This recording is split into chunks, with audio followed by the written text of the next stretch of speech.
Hello and welcome to this week's Mindset video. This is going to be a slightly longer video than usual because we're going to go over something very special. We're going to look at how to take your child from what we've been working on with learning letters and learning consonant sounds and short vowel sounds and take that to the next level of what are the beginning steps or the next steps in getting your child reading.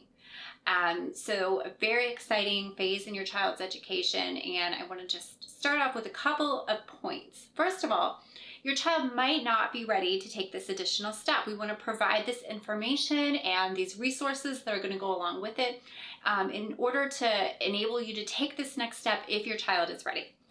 A lot of them aren't at this point. So if your child is still working on mastering letter recognition, especially the lowercase letters, they should have that down really, really well before you try to take this next step. The main consonant sounds and the short sounds of the vowels. So if your child has not really mastered that or very proficient at it, they don't have to be perfect at it, but if they're not very proficient at it, continue to just work on that, and that's totally fine. There's a wide range of developmental readiness as far as age and when a child's ready to take on this next step. I had one of my children was ready at 3 and another one was ready at 6, and so your child may not be ready, and you can just tuck this information away for the future. But if your child is ready, then we're providing you the materials and resources and the information necessary in order to take this next step. So one of the things that you want to do throughout is to continue to practice and review and just refresh information that your child's previously learned. So even as we go forward into these next steps that I'm getting ready to describe, you want to continue to review the main consonant sounds occasionally and the short vowel sounds, particularly the short vowel sounds, because for some reason those tend to get kind of either forgotten or mixed up over time. So you want to continue to have a refresher in those every once in a while, even if your child has already mastered them.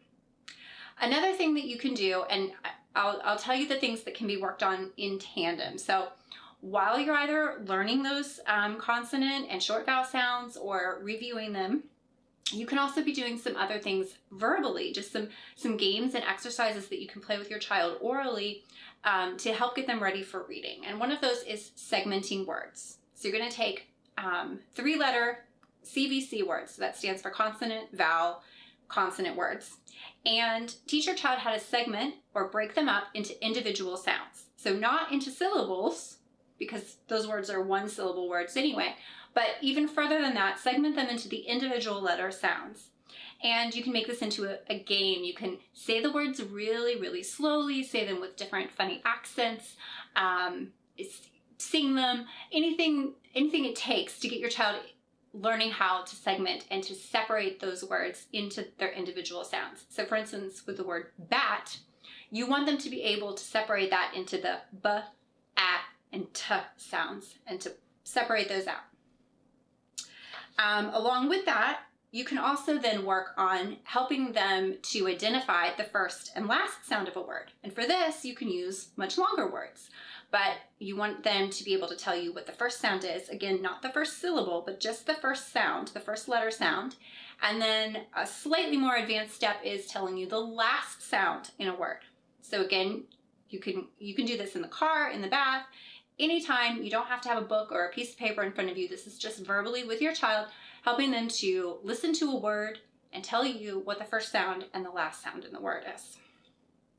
Another thing to work on is rhyming. So you can read books, poems, songs, nursery rhymes, play games, give them a word, have them tell you a word that rhymes with it and vice versa, make up silly words that rhyme, anything that practices rhyming. So all of this can be worked on together as you're practicing your consonant sounds and your short vowel sounds.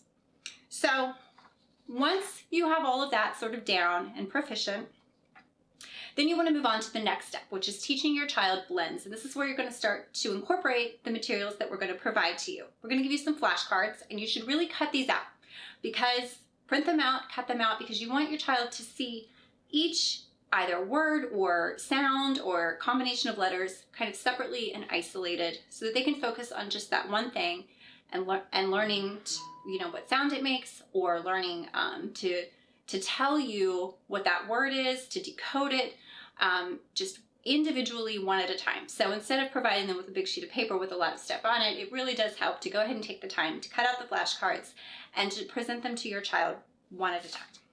So you're going to start with consonant blends. And as you cut these out, there's ending blends, ones that come at the end of words, and there's beginning blends that typically come at the beginning of words. And it is not necessary for your child to distinguish which are which. They don't need to know which ones are beginning and which ones are ending. That's more for your purposes. But they do need to be able to, when they see a blend, what they're going to do is say the sound of each letter and sort of blend them together, just like a blend sounds. So LK is ulk and LP is ulp. And you want them to be able to, when you show them the card, relatively without hesitation, with pretty good fluency, you want them to be able to tell you the sound that blend makes. They're sort of reading the blend, in other words, with some degree of fluency. It's not a whole word, but now you're going from individual letters to combinations of letters. And there's no vowel here, so you don't want them to insert a vowel sound or a schwa. You just want them to be able to blend those consonant sounds together. And you just practice these blends. You could start with whatever amount is reasonable for your child. You could start with 5 or 10, but you want to eventually work your way up, kind of, have a mastered pile that you review occasionally, the ones that they're really good at. And then you have a practice pile, the ones that they need to work on. And as they master new ones, add a few more to the new ones to the practice pile, and just keep going with this until they've learned their blends and they are pretty fluent, no hesitation, on going through most of the blends. Again, you don't have to have perfection at this to go on to the next step, but you want them to be competent at it. And expect that this could take weeks even. I mean, we're still talking about very young children here. They all go at different paces. However long it takes, you don't want to overwhelm them or pressure them. But so once you get through teaching them the blends, then you're going to move on to digraphs. Now, digraphs look like blends at first because they're 2 consonants. And we're only learning 3 here, but they're not blends because when these 2 consonants come together, they make, rather than blending their 2 main sounds together, they make an entirely different sound. And you want to impress that point upon your child. You definitely want to explain to them that these are different because they're going to make a whole new sound rather than, for instance, trying to blend the S and H sound together, these letters are going to say shh. So what you're going to want to do is cut out these 3 cards. They're going to learn 3 digraphs to start with. You're going to want to cut these out lengthwise and fold them along the center line. And this portion here with the Q word, sh, like shut, is for you. You're not going to say that to your child. That's a Q word for you so that you understand how to pronounce the digraph and what sound we're looking for here from your child. And so when you show them this side and they see this, you prompt them to say sh. Same with CH, they're going to say ch. And then TH is going to have 2 sounds, a voiced and an unvoiced. And we give you examples of those here.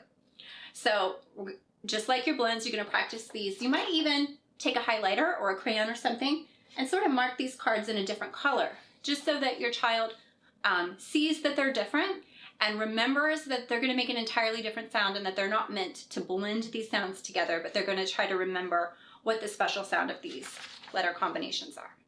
After that, you're going to move on to double letters. So here you're going to teach them, and again, this is not an exhaustive list. This is just some of the double letters that they'll see at the end of common words that they'll encounter. And here you want to teach them that when they see these double letters together at the end of a word, that it just makes a single sound. So 2 F's say 2 L's say oo, 2 S's say s. And then CK, we treat that as a double letter because both of those say k. So they need to know that when they see that, it's very much like any other double letter. They're going to just say k rather than trying to pronounce those 2 letters separately or repetitively. So after digraphs, you'll teach them that. Then, moving on from that, they're finally ready to begin, after they've gathered all this information sort of simultaneously with this. They're ready to begin decoding some actual words. This is the exciting part because they're starting to read actual words now. But there's one other thing that you want to teach them before you start to decode words. They're going to start with the CVC words, the consonant, vowel, consonant words. Those, you know, cat, mat, pat type words. And we give you lots of word cards for this. But one thing that you're going to teach them first are the words an and am.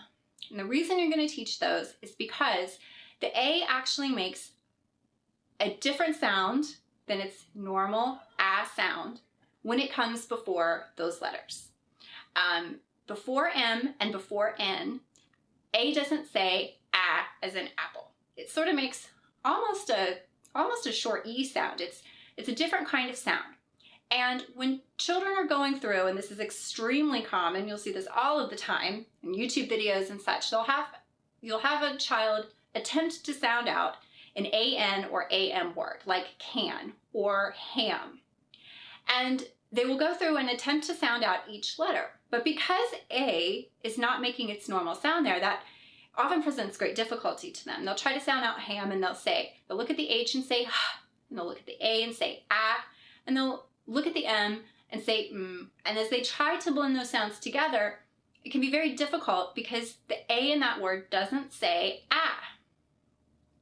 So instead, what I found to be a better method is to teach them an and am as a unit. And when they encounter those words, I mean, those are words in their own right, but when they encounter those in a larger word, like fan, man, can, ham, Pam, that they read it as a unit. And instead of trying to sound out those individual last two letters, they're going to read it an or am as a unit. And to make that easier to remember, for you to remind your child, and also for your child easier to remember, anytime that comes up in any of the word cards that we provide, it's bolded. So your child will be able to see, for instance, if you're trying to have your child sound out the word fan, they'll see the F and then the A and N are bolded to remind them that they're to read that as a unit.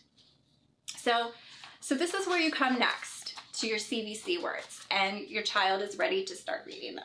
And so again, you should cut them out so that they can view each one separately. And if necessary, some children benefit from using their finger and pointing to the letters as they sound it out and then running their finger under the word as they blend those sounds together. Some prefer you to do it. You could use a pencil or your finger, and as you point, the child says the sounds of the letter and you help them to blend it together. Some benefit from even taking another piece of paper or an index card and covering the letters so that they literally only see one at a time. As long as this takes a great deal of practice. This is hard work, and some children get it relatively quickly and some need a tremendous amount of practice, and that is fine either way.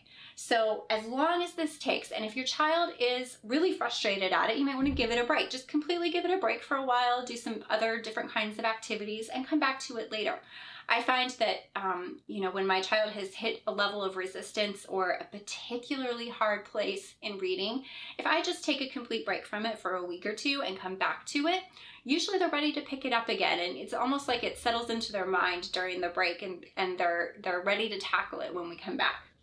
So if you need to take a break from it at any point, just go ahead and do so. Leave it to the side, work on some other things, and pick it up where you left off later on.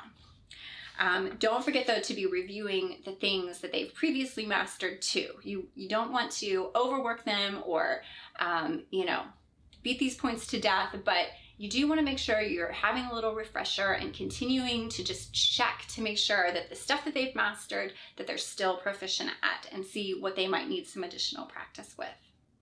So you've gotten to the CVC words. Then we also provide you some materials to take it even further.